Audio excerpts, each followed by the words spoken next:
സ്പെയിനിന്റെയും പോർച്ചുഗലിന്റെയും ആകാശത്ത് ശനിയാഴ്ച കണ്ട അമ്പരപ്പിക്കുന്ന കാഴ്ചയാണിത്.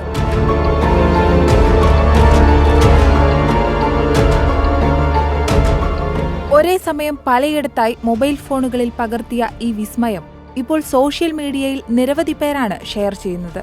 തിളക്കമുള്ള നീല വെളിച്ചം ആകാശത്തിലൂടെ പായുന്ന ഈ ദൃശ്യങ്ങൾ ഇരു രാജ്യങ്ങളിലെയും ആളുകൾക്ക് അവിശ്വസനീയമായ പ്രതിഭാസമായിരുന്നു. ഭീമൻ ഉൽക്കകൾ വന്ന് പതിക്കുന്നതാണ് ഇത് എന്നാണ് റിപ്പോർട്ടുകൾ വരുന്നത്.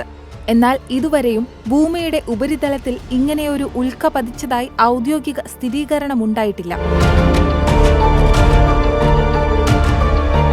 നൂറുകണക്കിന് കിലോമീറ്ററുകളോളം രാത്രി ആകാശത്തിലൂടെ നീല ഫ്ലാഷ് പായുന്നത് കാണാമായിരുന്നുവെന്ന് റിപ്പോർട്ടുകൾ അവകാശപ്പെടുന്നു. കാസ്ട്രോ ഡയർ പട്ടണത്തിന് സമീപമാണ് ഇത് വീണതെന്നാണ് ചില റിപ്പോർട്ടുകൾ സൂചിപ്പിക്കുന്നത്.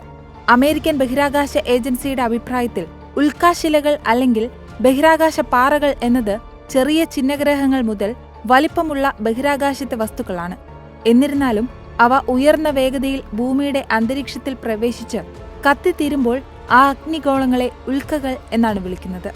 അതേസമയം സൂര്യഗ്രഹണത്തിന് പിന്നാലെ UK ഉൾപ്പെടെ പലയിടങ്ങളിലായി വളരെ വ്യക്തമായ അറോറകൾ വന്നതും ഇപ്പോഴുണ്ടായ ഭീമാകാരമായ ഉൽക്കവീഴ്ചയും പോലെ ജീവിതത്തിൽ ഒരിക്കൽ മാത്രം അപൂർവമായി സാക്ഷ്യം വഹിക്കാൻ കഴിയുന്ന സംഭവങ്ങൾ ഒന്നിനു പുറകെ മറ്റൊന്നായി നടക്കുന്നത് അത്ഭുതപ്പെടുത്തുന്നുവെന്ന് സോഷ്യൽ മീഡിയകളിൽ ആളുകൾ അഭിപ്രായപ്പെടുന്നു.